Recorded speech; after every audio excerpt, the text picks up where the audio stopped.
Mr. Collins was not a sensible man, and the deficiency of nature had been but little assisted by education or society, the greatest part of his life having been spent under the guidance of an illiterate and miserly father, and though he belonged to one of the universities, he had merely kept the necessary terms, without forming at it any useful acquaintance. The subjection in which his father had brought him up had given him originally great humility of manner, but it was now a good deal counteracted by the self-conceit of a weak head, living in retirement, and the consequential feelings of early and unexpected prosperity. A fortunate chance had recommended him to Lady Catherine de Bourgh when the living of Hunsford was vacant, and the respect which he felt for her high rank, and his veneration for her as his patroness, mingling with a very good opinion of himself, of his authority as a clergyman, and his right as a rector, made him altogether a mixture of pride, obsequiousness, self-importance, and humility. Having now a good house and a very sufficient income, he intended to marry, and in seeking a reconciliation with the Longbourn family, he had a wife in view, as he meant to choose one of the daughters, if he found them as handsome and amiable as they were represented by common report. This was his plan of amends, of atonement, for inheriting their father's estate, and he thought it an excellent one, full of eligibility and suitableness, and excessively generous and disinterested on his own part. His plan did not vary on seeing them. Miss Bennet's lovely face confirmed his views, and established all his strictest notions of what was due to seniority, and for the first evening she was his settled choice. The next morning, however, made an alteration, for in a quarter of an hour's tete-a-tete with Mrs. Bennet before breakfast, a conversation beginning with the parsonage house, and leading naturally to the avowal of his hopes that a mistress might be found for it at Longbourn, produced from her, amid very complacent smiles and general encouragement, a caution against the very Jane he had fixed on. As to her younger daughters, she could not take upon her to say. She could not positively answer, but she did not know of any prepossession. Her eldest daughter, she must just mention, she felt it incumbent on her to hint, was likely to be very soon engaged. Mr. Collins had only to change from Jane to Elizabeth, and it was soon done. Done while Mrs. Bennet was stirring the fire. Elizabeth, equally next to Jane in birth and beauty, succeeded her, of course.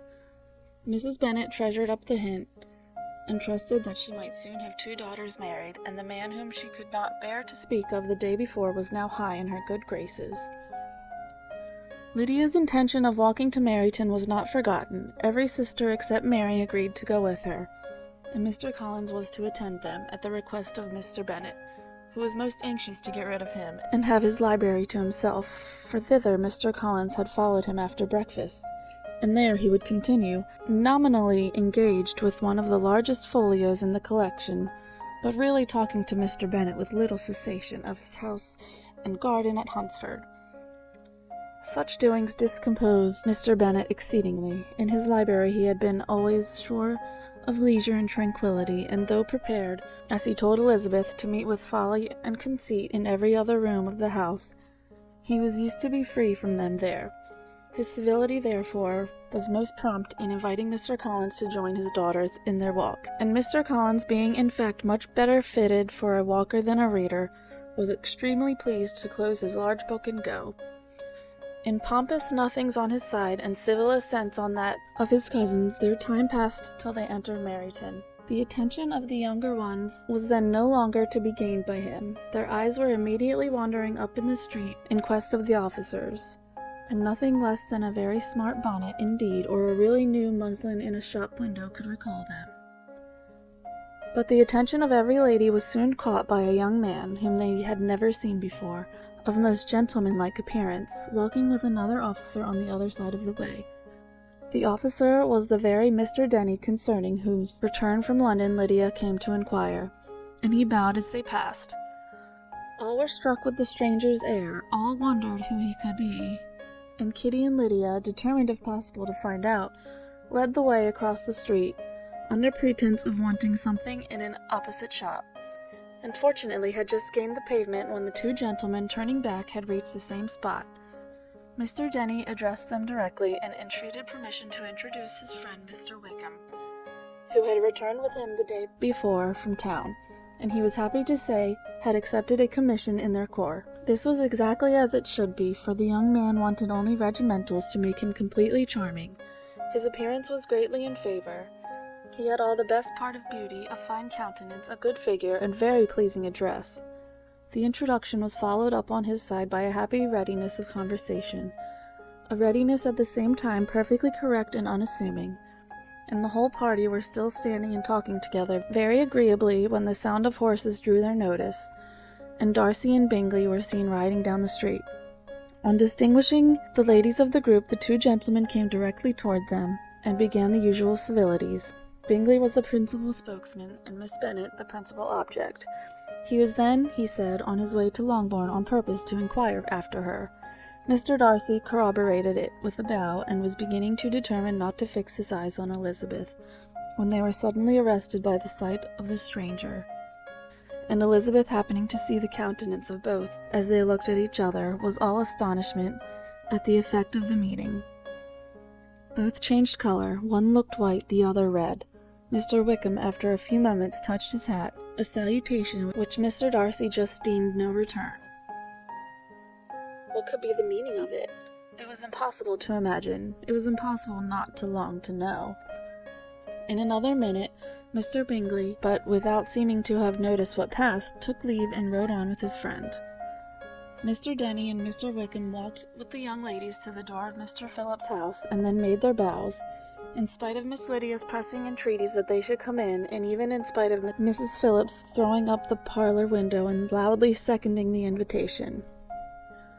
Mrs. Phillips was always glad to see her nieces, and the two eldest from their recent absence were particularly welcome, and she was eagerly expressing her surprise at their sudden return home, which, as their own carriage had not fetched them, she should have known nothing about, if she had not happened to see Mr. Jones's shop boy in the street, who had told her that they were not to send any more drafts to Netherfield because the Miss Bennets were coming away. When her civility was claimed towards Mr. Collins by Jane's introduction of him, she received him with her very best politeness, which he returned with as much more, apologizing for his intrusion, without any previous acquaintance with her, which he could not help flattering himself, however, might be justified by his relationship to the young ladies who introduced him to her notice. Mrs. Phillips was quite awed by such an excess of good breeding, but her contemplation of one stranger was soon put to an end by exclamations and inquiries about the other, of whom, however, she could only tell her nieces what they already knew, that Mr. Denny had brought him from London, and that he was to have a lieutenant's commission in the shire. She had been watching him the last hour, she said, as he walked up and down the street, and had Mr. Wickham appeared, Kitty and Lydia would certainly have continued the occupation, but unluckily no one passed windows now except a few of the officers, who, in comparison with the stranger, were become stupid, disagreeable fellows. Some of them were to dine with the Phillipses the next day, and their aunt promised to make her husband call on Mr. Wickham, and give him an invitation also, if the family from Longbourn would come in the evening. This was agreed to, and Mrs. Phillips protested that they would have a nice, comfortable, noisy game of lottery tickets, and a little bit of hot supper afterwards. The prospect of such delights was very cheering, and they parted in mutual good spirits. Mr. Collins repeated his apologies in quitting the room, and was assured with unwearying civility that they were perfectly needless. As they walked home, Elizabeth related to Jane what she had seen pass between the two gentlemen, but though Jane would have defended either or both had they appeared to be in the wrong, she could no more explain such behaviour than her sister. Mr. Collins, on his return, highly gratified Mrs. Bennet by admiring Mrs. Phillips's manners and politeness.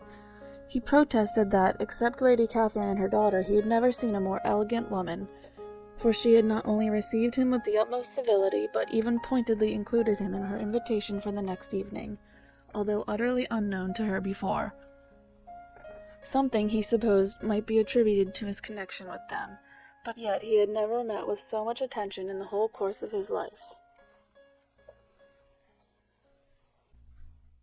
As no objection was made to the young people's engagement with their aunt, and all Mr. Collins's scruples of leaving Mr. and Mrs. Bennet for a single evening during his visit were most steadily resisted, the coach conveyed him and his 5 cousins at a suitable hour to Meryton, and the girls had the pleasure of hearing, as they entered the drawing-room, that Mr. Wickham had accepted their uncle's invitation and was then in the house.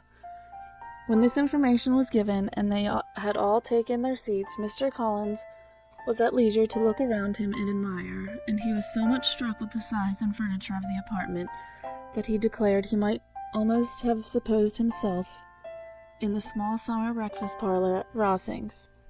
A comparison that did not at first convey much gratification, but when Mrs. Phillips understood from him what Rossing's was, and who was its proprietor, when she had listened to the description of only one of Lady Catherine's drawing rooms, and found that the chimney-piece alone had cost £800, she felt all the force of the compliment, and would hardly have resented a comparison with the housekeeper's room. In describing to her all the grandeur of Lady Catherine and her mansion, with occasional digressions in praise of his own humble abode, and the improvements it was receiving, he was happily employed until the gentlemen joined them, and he found in Mrs. Phillips a very attentive listener, whose opinion of his consequence increased with what she heard, and who was resolving to retail it among her neighbours as soon as she could. To the girls, who could not listen to their cousin, and who had nothing to do but to wish for an instrument and examine their own indifferent imitations of china on the mantelpiece, the interval of waiting appeared very long. It was over at last, however. The gentlemen did approach, and when Mr. Wickham walked into the room, Elizabeth felt that she had neither been seeing him before, nor thinking of him since, with the smallest degree of unreasonable admiration. The officers of the shire were in general a very creditable, gentlemanlike set, and the best of them were of the present party. But Mr. Wickham was as far beyond them all in person, countenance, air, and walk, as they were superior to the broad-faced, stuffy Uncle Phillips, breathing port wine, who followed them into the room. Mr. Wickham was the happy man towards whom almost every female eye was turned, and Elizabeth was the happy woman by whom he finally seated himself, and the agreeable manner in which he immediately fell into conversation, though it was only on its being a wet night, made her feel that the commonest, dullest, most threadbare topic might be rendered interesting by the skill of the speaker. With such rivals for the notice of the fair as Mr. Wickham and the officers, Mr. Collins seemed to sink into insignificance.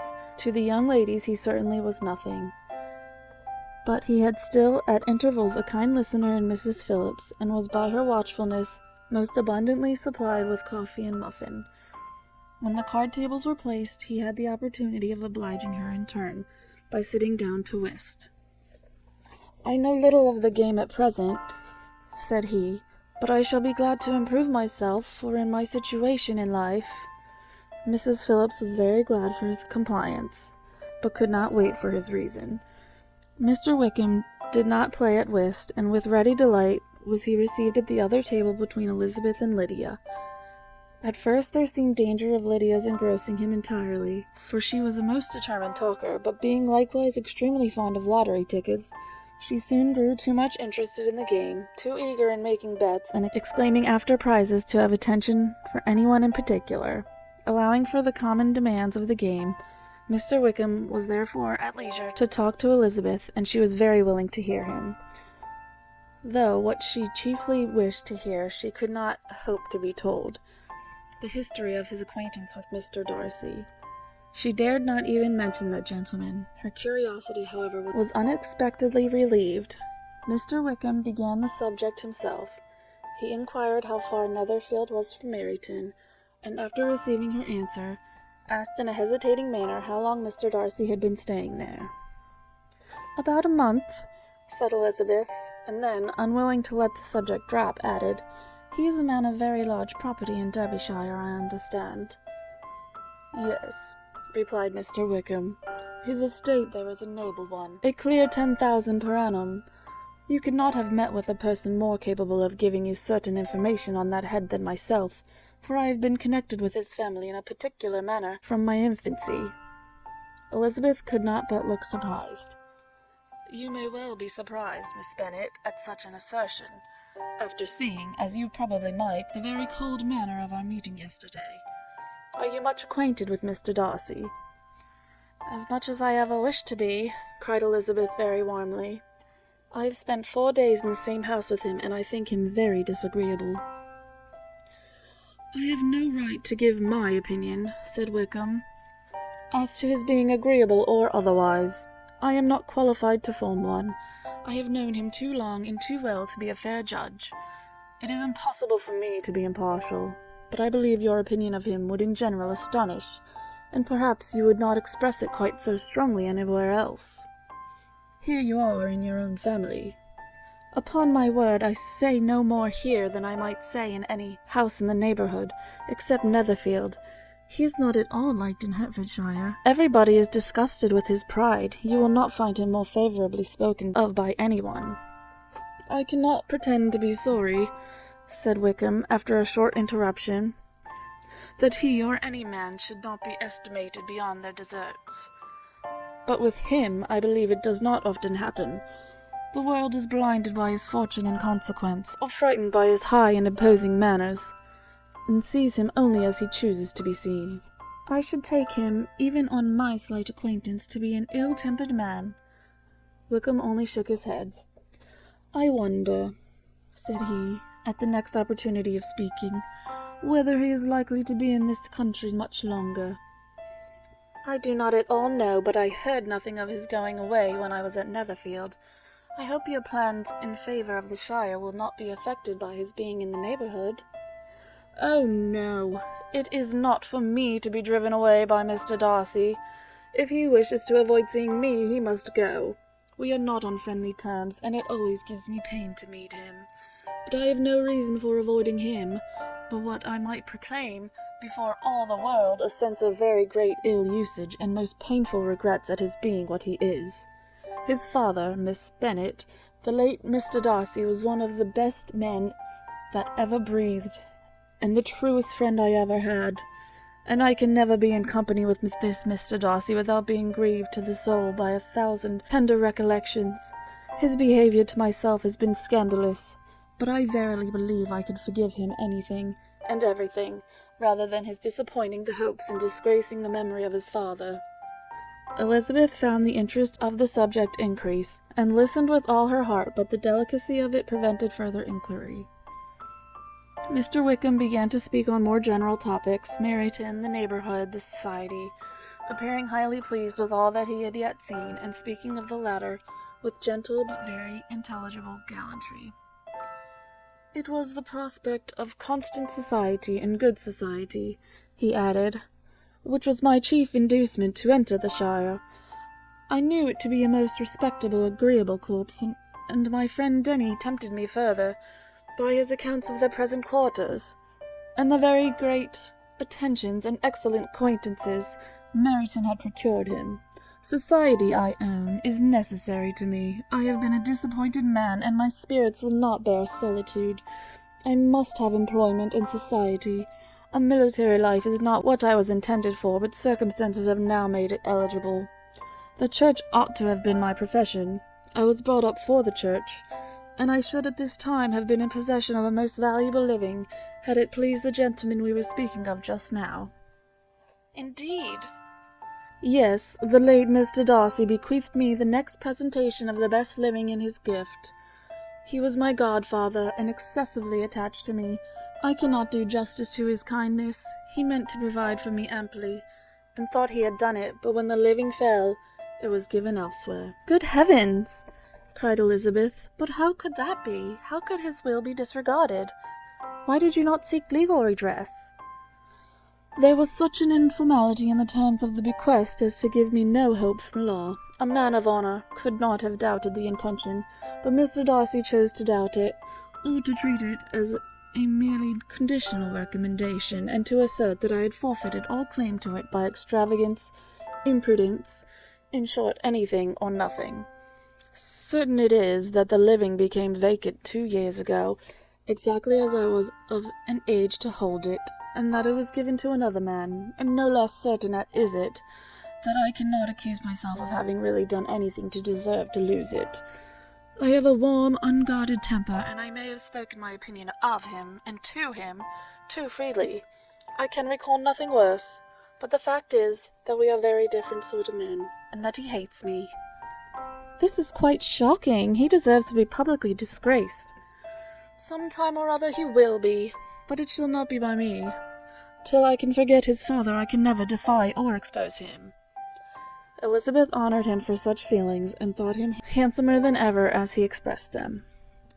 "But what," said she after a pause, "can have been his motive? What can have induced him to behave so cruelly? A thorough, determined dislike of me, a dislike which I cannot but attribute in some measure to jealousy. Had the late Mr. Darcy liked me less, his son might have borne with me better, but his father's uncommon attachment to me irritated him, I believe, very early in life. He had not a temper to bear the sort of competition in which we stood, the sort of preference which was often given me. I had not thought Mr. Darcy so bad as this. Though I have never liked him, I had not thought so very ill of him. I had supposed him to be despising his fellow creatures in general, but did not suspect him of descending to such malicious revenge, such injustice, such inhumanity as this." After a few minutes' reflection, however, she continued, "I do remember his boasting one day at Netherfield of the implacability of his resentments, of his having an unforgiving temper. His disposition must be dreadful." "I will not trust myself on the subject," replied Wickham. "I can hardly be just to him." Elizabeth was again deep in thought, and after a time exclaimed, "To treat in such a manner the godson, the friend, the favourite of his father," she could have added, "a young man, too, like you, whose very countenance may vouch for your being amiable," but she contented herself with, "and one, too, who had probably been his companion from childhood, connected together, as I think you said, in the closest manner. We were born in the same parish, within the same park. The greatest part of our youth was passed together, inmates of the same house, sharing the same amusements, objects of the same parental care. My father began life in the profession which your uncle, Mr. Phillips, appears to do so much credit to, but he gave up everything to be of use to the late Mr. Darcy, and devoted all his time to the care of the Pemberley property. He was most highly esteemed by Mr. Darcy, a most intimate, confidential friend. Mr. Darcy often acknowledged him to be under the greatest obligations to my father's active superintendence, and when, immediately before my father's death, Mr. Darcy gave him a voluntary promise of providing for me, I am convinced that he felt it to be as much a debt of gratitude to him as of his affection to myself." "How strange!" cried Elizabeth. "How abominable! I wonder that the very pride of this Mr. Darcy has not made him just to you, if from no better motive, that he should not have been too proud to be dishonest, for dishonesty I must call it." "It is wonderful," replied Wickham, "for almost all his actions may be traced to pride, and pride has often been his best friend. It has connected him nearer with virtue than with any other feeling, but we are none of us consistent, and in his behaviour to me there were stronger impulses even than pride." "Can such abominable pride as his ever done him good?" "Yes, it has often led him to be liberal and generous, to give his money freely, to display hospitality, to assist his tenants, and relieve the poor. Family pride and filial pride, for he is very proud of what his father was, have done this. Not to appear to disgrace his family, to degenerate from the popular qualities, or lose the influence of the Pemberley house, is a powerful motive. He has also brotherly pride, which, with some brotherly affection, makes him a very kind and careful guardian of his sister, and you will hear him generally cried up the most attentive and best of brothers." "What sort of girl is Miss Darcy?" He shook his head. "I wish I could call her amiable. It gives me pain to speak ill of a Darcy, but she is too much like her brother, very, very proud.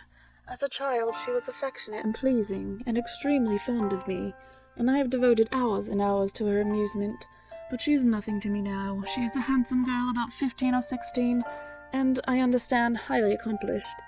Since her father's death, her home has been London, where a lady lives with her and superintends her education." After many pauses and many trials of other subjects, Elizabeth could not help reverting once more to the first, and saying, "I am astonished at his intimacy with Mr. Bingley. How can Mr. Bingley, who seems good humour itself, and is, I really believe, truly amiable, be in friendship with such a man? How can they suit each other? Do you know Mr. Bingley?" Not at all. He is a sweet-tempered, amiable, charming man. He cannot know what Mr. Darcy is. Probably not, but Mr. Darcy can please where he chooses. He does not want abilities. He can be a conversable companion if he thinks it worth his while. Among those who are at all his equals in consequence, he is a very different man from what he is to the less prosperous. His pride never deserts him, but with the rich he is liberal-minded, just, sincere, rational, honorable, and perhaps agreeable, allowing something for fortune and figure. The whist party soon afterwards breaking up, the players gathered round the other table, and Mr. Collins took his station between his cousin Elizabeth and Mrs. Phillips. The usual inquiries as to his success was made by the latter. It had not been very great. He had lost every point, but when Mrs. Phillips began to express her concern thereupon, he assured her with much earnest gravity that it was not of the least importance, that he considered the money as a mere trifle, and begged that she would not make herself uneasy. "I know very well, madam," said he, "that when persons sit down to a card-table they must take their chances of these things, and happily I am not in such circumstances as to make 5 shillings any object. There are undoubtedly many who could not say the same, but thanks to Lady Catherine de Bourgh, I am removed far beyond the necessity of regarding little matters." Mr. Wickham's attention was caught, and after observing Mr. Collins for a few moments, he asked Elizabeth in a low voice whether her relation was very intimately acquainted with the family of de Bourgh. "Lady Catherine de Bourgh," she replied, "has very lately given him a living. I hardly know how Mr. Collins was first introduced to her notice, but he certainly has not known her long." "You know, of course, that Lady Catherine de Bourgh and Lady Anne Darcy were sisters, consequently that she is aunt to the present Mr. Darcy." "No, indeed I did not. I knew nothing at all of Lady Catherine's connections. I never heard of her existence till the day before yesterday." "Her daughter, Miss de Bourgh, will have a very large fortune, and it is believed that she and her cousin will unite the 2 estates." This information made Elizabeth smile, as she thought of poor Miss Bingley. Vain indeed must be all her attentions, vain and useless her affection for his sister, and her praise of himself, if he were already self-destined for another.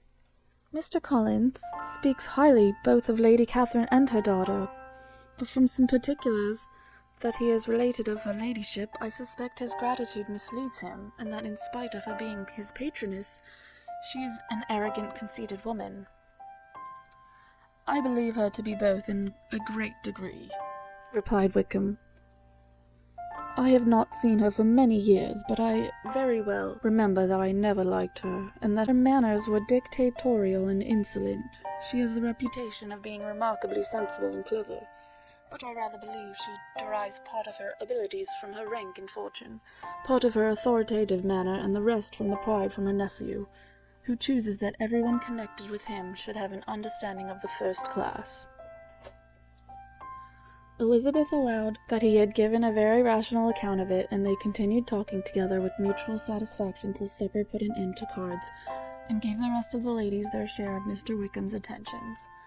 There could be no conversation in the noise of Mrs. Phillips's supper party, but his manners recommended him to everybody.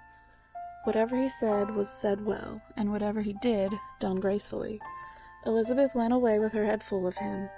She could think of nothing but Mr. Wickham, and of what he had told her all the way home, but there was not time for her even to mention his name as they went, for neither Lydia nor Mr. Collins were once silent.